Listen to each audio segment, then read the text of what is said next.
The Naked Monkey Podcast.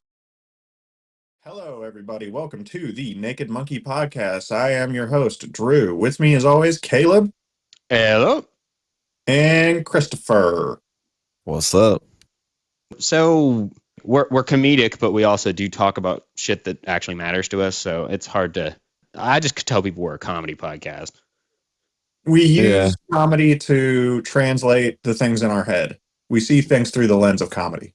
Plus, if I tell you I'm a comedy podcast, then I don't have to live up to any expectations other than making you laugh at shit.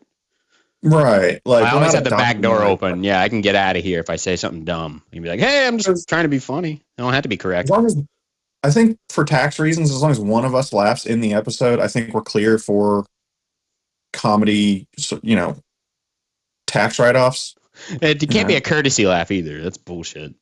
But you know what we should do before it gets lost in the sauce again is Chris never got to talk about the movie that disturbed him when he was a kid. You can scream in our faces. It's funny. Yeah. It helps. It helps the listeners too. They'll be like, that guy probably hits people. Well, things for sure. But no, it was actually Jeepers Creepers. Ooh, that would freak me out too. Yeah, no, it was right at that age where I was like kind of learning. I understood the consequences finally, and I was also one of the first scary movies I really saw. Like I didn't grow up watching Friday the 13th or Jason or any of that shit. Right. So, how old were you when you saw it? When did it come out? Because I saw it in theaters. Oh shit! Okay, so that's like. Maybe that was another thing too, where I was like, that was the first movie I remember actually kind of almost looking away from. Damn, dude, I do remember the bodies that were fixed into the wall. That creeped me out pretty fucking bad. Well, 2001. Yeah, Damn. so I was 11, probably more even 10 because I'm a late birthday. But that messed me up pretty good. I wouldn't even say messed me up. It's not like it really stuck with me. But it was weird just to see this dude being kept alive, being picked apart. Yeah, man. That was pretty messed up as your first horror movie. I agree. Dude, would you say out of the year 2001, would you say that Jeepers Creepers or September 11th was worse? Don't put that on me. God damn. Well, for you specifically, which one hit harder? Well, look, I had to turn away from Jeepers Creepers. The other was like, fuck. The other, honestly, I don't think I understood the context of it all. It was all like, holy shit, but it took me days and people talking about it being, when I went to school, it was brought up in the daily announcements and everything. I was like, holy shit, this is really big, If I were Jeepers Creepers, I'd be a little pissed because it came out on August 31st and that shit got overshadowed. Poor. No, it still had some time to. Yeah, dude. But it also, got its good run. I can't feel that bad because, and let me verify this before I say this, because I'm pretty sure that didn't their director, wasn't he part of some sexual scandal or something? Yeah, I think he's a pedophile. Is that what it is? Oh, I do believe so. Oh, damn. Yeah. That's okay. So, I mean, fuck him then. All right. Wow. So I don't really feel bad for him. Damn. Hold up. This was in 1988, and we're just tolerating him. He just keeps doing shit. What the fuck? Huh. What the fuck? Wow. Man, so we were all just watching this movie, and he's just like, yeah, I'm just getting away with this shit. Well, I mean, so many, weirdly to say, better, I guess, or higher up people do it. So I mean, it makes sense that he would too. Yeah.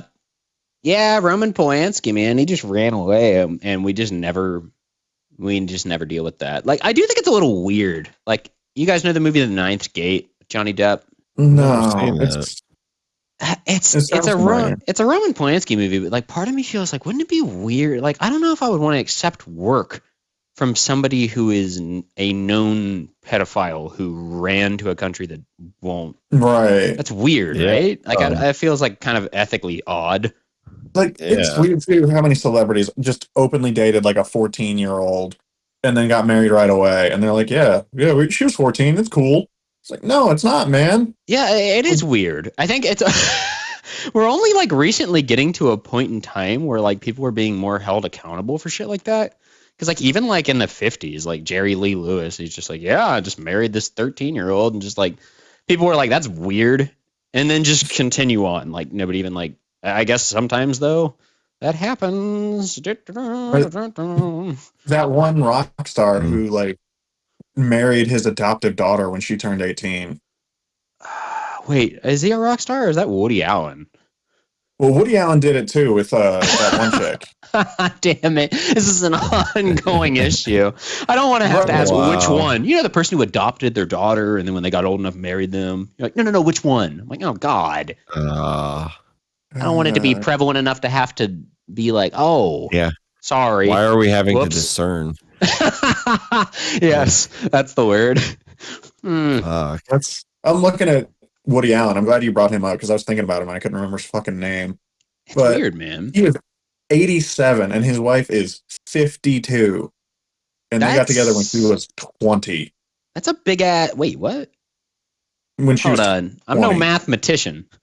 Well, she was 20. I thought you said he was 20. I was like, wait, what? No, it said the first time they had sex, quote unquote. What the fuck? Man, we're animals. We're just animals wearing clothes, pretending to have social fabric. Let's be honest. Everybody out there is terrifying. See, now I got to look up a singer who married their adoptive daughter. Yeah, I don't know. Okay, so like, how is there like a thing? Like, say I was 18 and then I adopted someone who's 17.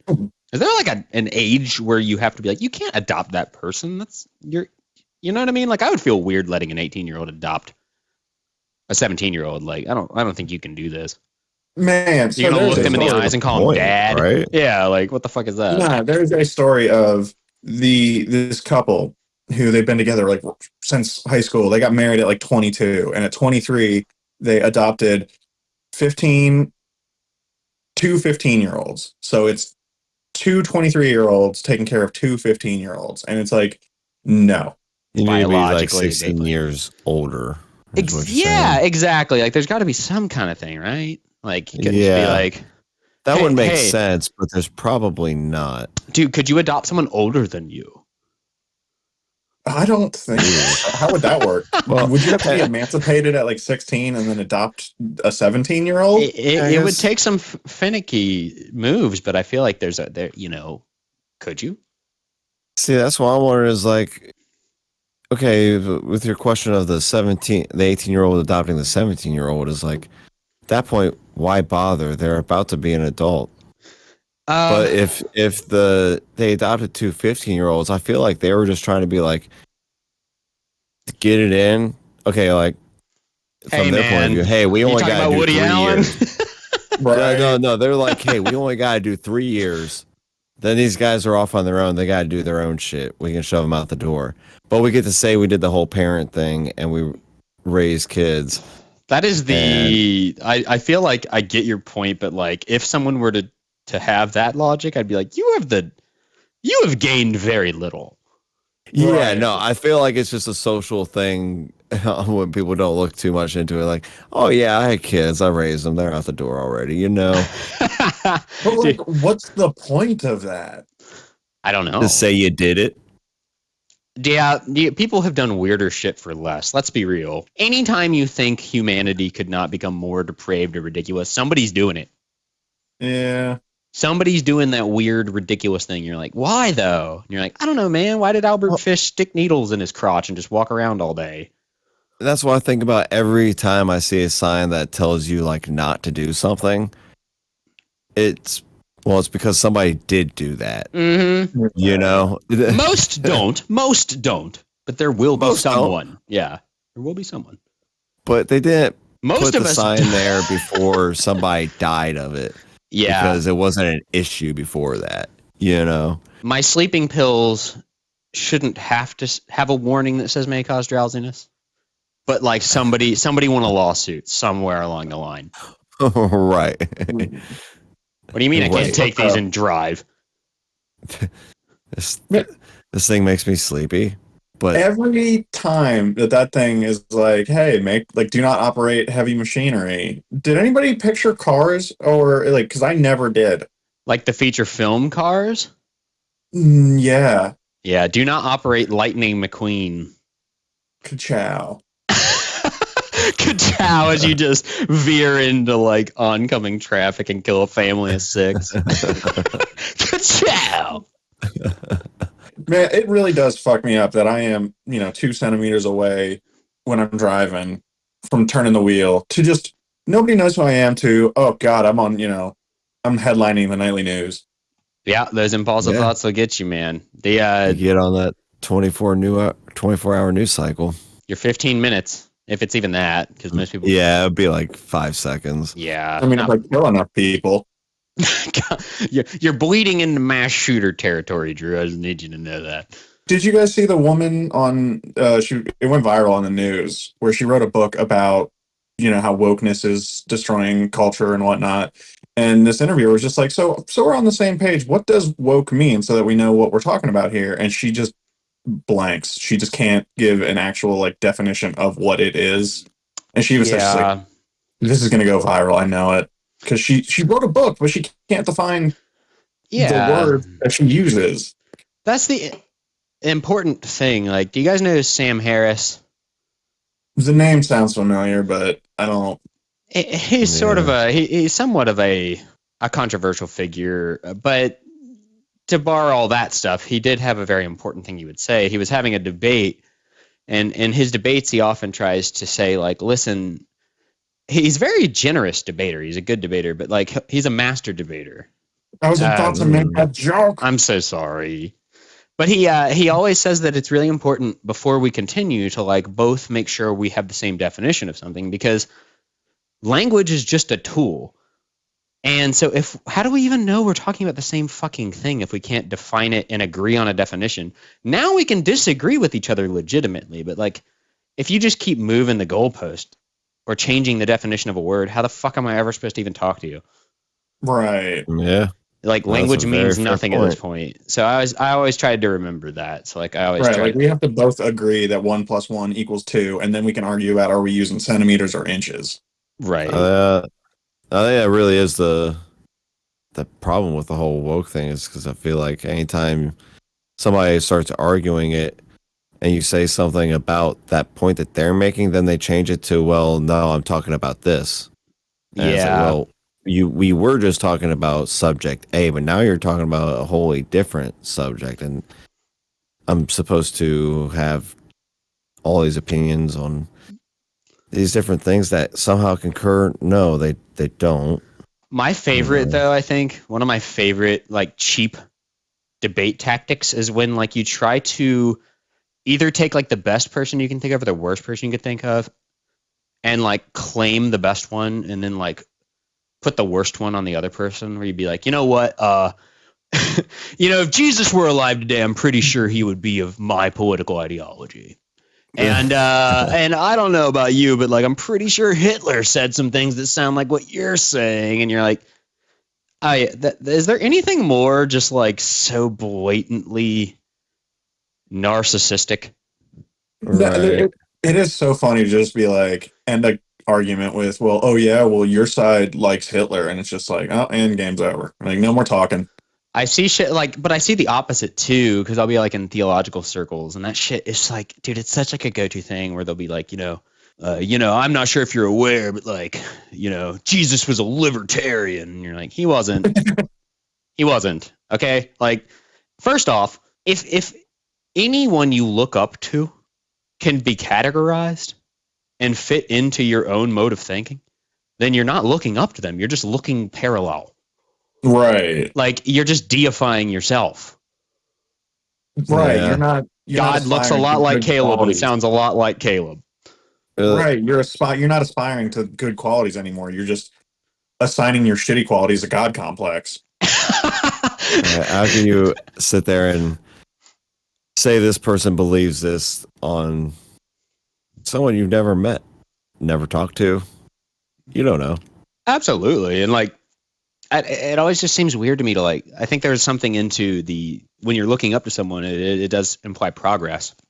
But if you don't think you have any progress to make and you don't have that humility, like you basically do think you're like, well, I'm basically perfect. Like, Right. I have nothing to learn, nowhere to grow. Like, it's do you guys know what the Dunning-Kruger effect is? No, but it sounds cool. It's the confidence of people in a graph based on their knowledge of the subject in it. So it's Oh, essentially, okay. I think I do know. so I like, just didn't know it was called that. yeah, when you're really bad at something, but you kind of have a feeling for it, you're like, yeah, I'm the best at this. And then when you get kind of a middle, you know, skill level at something, you're like, I know I have shit all on this. Like, I need to learn so much more. So even though you're better than most, you have the lowest confidence because you still see the mountain ahead. And then on the other end is you just being the best. And I think Yeah. that's what a lot of it is. People who are so stupid that they don't realize they need to take more steps. I've had that. I've had that issue, but like I do know that curve. I try to be self-aware about it though. Cause like I do the more it's like we've talked about before, like the more you start learning, the more you realize I can never learn all this. Mm-hmm. But It's like the whole bell curve. yeah, you don't even know what you don't know. And that's something I think about all the time. Cause it's like when you're a beginner, you're like, I'm only aware that there are 6 concepts. And so I feel like I can grasp these 6. And then like later on, you're like, never mind. There's like an infinite number of concepts and they contradict each other. Right. And people were like, no, you have these other people that are willing to die for the exact opposite belief. I have no idea what to do. Yeah, you learn that there's like 20 different layers in each concept. And Yeah. you're just like, oh, wait a minute. Mm-hmm. I don't That's know if I could ever learn all of that. That's a little extreme. That's Yeah. why I want to be immortal. Right. You are immortal. Huh. Mm, Yeah, I don't know. Yeah, I mean, I get that. I'm not sure. I'm not sure I want to open that jar right now, but yeah, I could see the benefits. I can see the benefits of being immortal. I'm just not sure I want to do it as the naked monkey. that's fine. So if you were a transcendent being like Cthulhu, you would. Oh fuck yeah, dude! I feel like that's the afterlife. Except I'm he just already in a is immortal. body. Yeah, like if you're like, hey, you've transcended everything except you just have a body. Cool, I'm down. Which is kind of like a lot of religion, I guess. Yeah. So, side note though, do you want to hear about our trip to a karaoke bar? Of course I do. This was like a fluke thing, and everybody in the house was just like, "Oh man, you give us a single reason, any reason whatsoever, to not go, and we will cancel these plans in a heartbeat." But nothing came up, which in the long run was for the best. And so we get my dad to drive since he is sober, and he offered to Ish. drive us there. No, 100% clean, that man. Oh, okay, I'm I didn't proud know of if he him. was like Midwest sober. Nah. So he offers to drive us, and we're like, sweet, man, thanks. And, if you don't want to stay around, just come pick us up around 11. And he's like, no, I'll stay. So that was cool. And we get there, and there's like 2 other people in this like karaoke area, and in this kind of hole in the wall bar that you'd probably see like 30 of driving through. But it turned out to be really nice, really fun. And we just fucking took over this place. We ran this fucking joint. Nice. Yeah, we did. We got, well, like Drew apparently didn't, but the rest of us, besides him and Steve, got fucked up. But we met a dude, one of our friends there, and man, He it was his birthday a week ago, and he's Irish, so Say he no kind of more. continues his birthday week till St. Patty's Day, and we tried these things he wanted to try called an Irish trash can. That's what they called my And- mom. Oh, snap. I'm kidding. She was a I'm kidding. receptacle. We're Scottish. But yeah, the- yeah. Go ahead. Explain what an Irish trash can is. So it was like 5 different liquors. I'm not gonna sit here and try and remember them all, Oh boy. but it was just a full glass of all these liquors. So wait. I'm and- following. It's kind of remember- like the horse piss thing. No. I think I Yeah. remember what it is. It was a Long Island iced tea without the soda, and instead of the soda, it was blue curacao, and then Ciroc. blue Ciroc, and then on top of that, you had a Red Bull. Yeah, so that part didn't work out as great. So you're just diet River space- Phoenixing yourself. Yeah, the Red Damn Bull is near. supposed to so it's blue, and then the Red Bull goes in there and makes it kind of green, like an Irish thing, you know? That's We couldn't fun, tell. Man. It was too dark and too fucked up for that. But I don't even with know all what I'm that- ingesting. we were litty, and we even the night before, we knew we were going to do this. So the night before, we got drunk as piss up in the living room, I thought you were going to singing say like all up in, these songs and that we were planning on, and it was great. So how does when we that got work? there- Like, does it like have a huge library of music to like you're confident going in? Like, I'm gonna pick this song. Yeah, Okay, And I've never they done made it karaoke down. before. yeah. Where before, I'm sure they had to make you like search through a book. On here, it was an app, and you just put in your email address and shit, sign up, and get the code, and then you could just request a song, and you'd be put in a lineup. That sounds fun. What songs did you guys do? Oh, What songs Uh, didn't we do, my friend? Oh, because there was only 7 of us total in the bar. We were able to play pretty much anything we wanted. So we fucking tore it down. that's so much fun, man. I would like Yeah. that too because there's like less people to alienate. Because like if it's a Mhm. huge crowd of people and I pick something like I genuinely like, I feel like they're gonna be like, "You guys want to beat him to death?" Well, shit. I mean, I don't know how far away it is from you, but I mean, shit. Next time we go, It's and- actually more along the river, so it might not be. It's somewhat in the middle, Dude, know. I'm weird. I have a weird. I've never done karaoke, which is really weird because I play music, right? right? And I'm not like I am in that bell curve of like I'm aware that I'm not the best singer, but like I can do what I need to. But Mhm. like it's odd for me.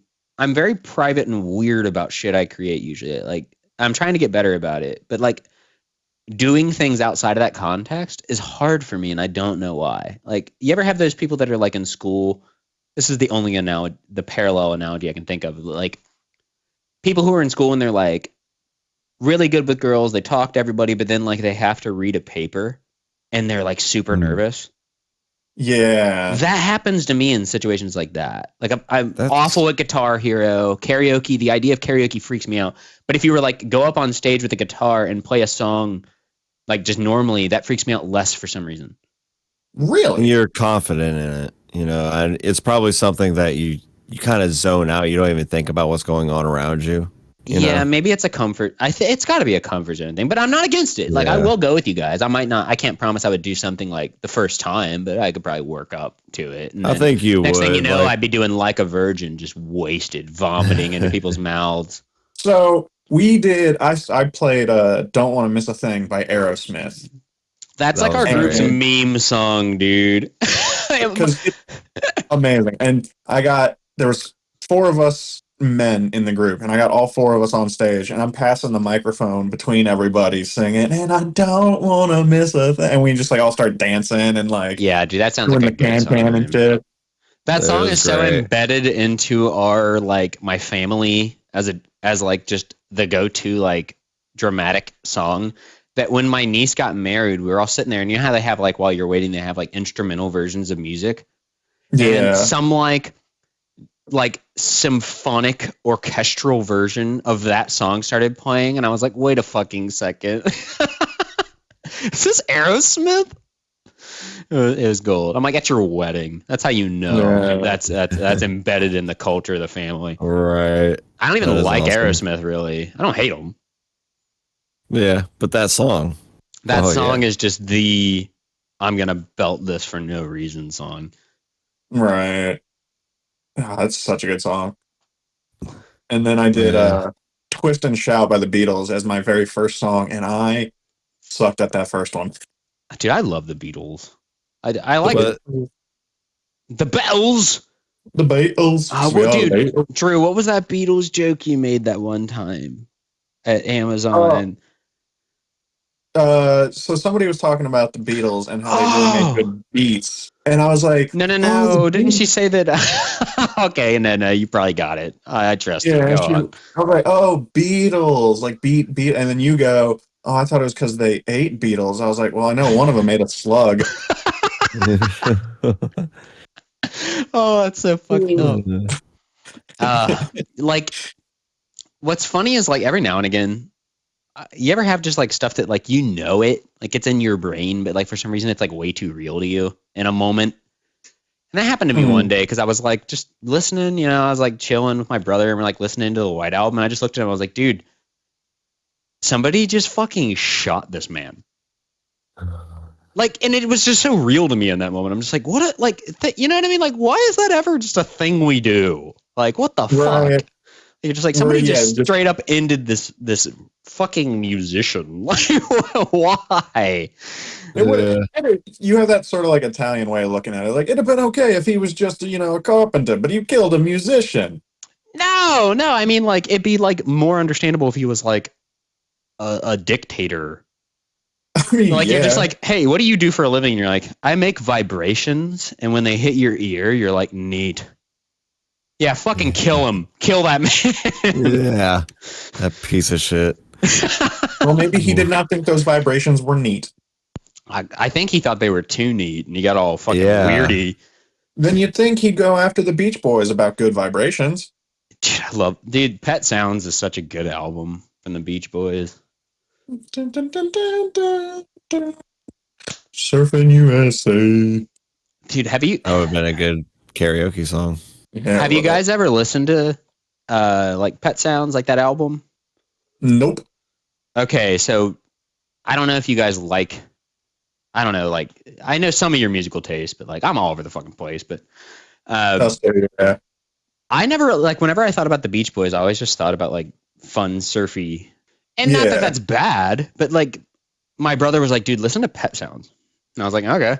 I've listened to that album so many fucking times. It is one of the weirdest, constantly doing shit you don't expect albums that talks about, like, there's a song on that album that talks about how people use like hallucinogenics to find enlightenment, and that he understands and respects that approach, but like he needs to find enlightenment on his own because it's less meaningful if he has to use like a chemical in order to achieve that state. And I'm like, what am I hearing? This is awesome. What the fuck? It's a wonderful album. Which is crazy because I feel like this came out like 6 months after acid was a thing. Yeah. Brian Wilson almost like straight up quit music when Strawberry Fields by the Beatles came out because he was like, it was like that thing we're talking about, like when you like off mic, me and Drew were talking about like if you go up against somebody so good at something that it's discouraging. I think that happened to him. He heard Strawberry Fields and he's like, I quit music. Fuck it. Yeah. But then he was like, you know what? No, I'm gonna buckle down. I'm gonna double down, and I'm gonna try my best to make like something. Wow. And then he drank himself into Wet Brain and Hardly Makes Sense. Well, that's like in kind of the same way, but completely opposite. The writer of the song "Cherry Pie" by Warrant. Oh, You ever heard the story about that? From you. So continue. Yeah. So on the album that Cherry Pie is on, before that song was written, they bring it to the studio and they're like, this is a good album, but we need that like hit, like a bunch of other big hair bands were making just massive like hair. Yeah. and just like really high energy hits. So they were like, just give us one of those, and like this will be a perfect album, and we'll give you so and so money. So in like 20 minutes, they wrote the entirety of Cherry Pie. They were just like, what's the stupidest thing we can do? Oh. Yeah. And then it becomes their number one hit, and overnight, the guy who wrote it and the singer was like, "So overnight, I'm the fucking cherry pie guy. I'm judge of a cherry pie eating contest. I'm all this shit." And he's like, "I swear to God, I wish I'd never would have fucking written that song." And some people believe that's kind of, sort of, what led to the depressive spiral that he ended up drinking himself to death. Damn, that's fucked up. I mean, even if it's not attributed to that, I kind of get that. Like, imagine if you tried your best to make like really like meaningful movies your whole life, and then you're like, you know what? I'm just gonna fart something out that means nothing, that has no representation of who I am or how I feel, and everybody falls in love with that and hates everything else you did. Well, I mean, that'd be horrible. That's a horrible feeling. True, but also he could have always just looked at it as like, oh, maybe I overthink things too much, and my super first instinct is to create just this fucking awesome song that everybody loves. And he could have just done that like 50, just can constantly make those songs that he doesn't think are good, but you still put your fucking whole pussy into it. Since you said that, do you think Cherry Pie is a song about menstruation? Yay or nay? I mean, does the word cherry actually rhyme with anything, or is it all based off of the Harry? Do they say Harry? No, I don't think so. I was about to look up the lyrics. So I mean, I don't know. I mean, they weren't going to say rhubarb pie. Cherry pie is delicious, though. I'm not big on pies. What? Well, I was about to say, pie or cake, which one's better? It depends on. Cake. I'm a cheesecake guy. So what is which? Fair. Ooh, I don't. It's not really a cake. But it's called cheesecake. Man, of course, I accidentally picked something that's like fucking. What the fuck even is it? But if I had to do a pie, I really do like. You know what? No, fuck that. Cheesecake is a pie, because if pumpkin pie is a pie, cheesecake is a pie. Yeah, it's made in a pie crust, so. And it's like, it's a pie. Yeah, it doesn't have like the overlapping crust like an apple pie would, but it's a pie. Pumpkin pie is also delicious. I'm more of a pie guy. I like cake, but dude, you get me a cherry pie, pumpkin pie, cheesecake. I love pumpkin pie so goddamn much. That's what I have for my birthday instead of cake almost every year. Nice. Like, you can ask anybody. I'm a little basic white girl when it comes to pumpkin flavors. I love me some pumpkin flavors too, man. Like, I don't tend to do it in like coffee format, but most other formats. Mm-hmm. I'll stick that shit right up inside of me. I'm not that big on it. Never have. Do you like pumpkin pie? Just I'll eat that, the once a year on Thanksgiving. But how do you feel about the fall season in general? I love fall. Yeah, no, that's great. We're fall babies. Yeah, we are. Libras unite, except for you, Drew. Fuck you. Fuck out of here. Yeah. What is a Libra? What do you like? Are you asking in like a deep existential way, or do you just want to know like the date range? No, just the animal. We don't have an animal. We're the only one that doesn't. We have scales. What? Yeah. Yeah. Well, you guys sounds like the worst then. Like, I can't picture that at all. Dude, it's we balance the world, bitch. Yeah. What do you do? What's your sign? Yeah, Sagittarius. I get to be a sick fucking horseman shooting your stupid scale. Who shoots scales? You while you're shooting a scale, you're getting shot in the back by a cowboy. Yeah, and that's how. Yeah, you look foolish. Now it's comes full circle. It is weird that I do like that we have scales, but it is funny that it's the only one that we don't have an animal. Yeah, so no, I was always pretty disappointed by that. When you said scales, my brain didn't picture a scale. Like dragon scales? I pictured Right. like snake scale, snake skin Yeah. sort of scales. Dragon tails, dragon tails. Dragon tails, come on down, it's dragon Well, tails. now we're gonna get shadow.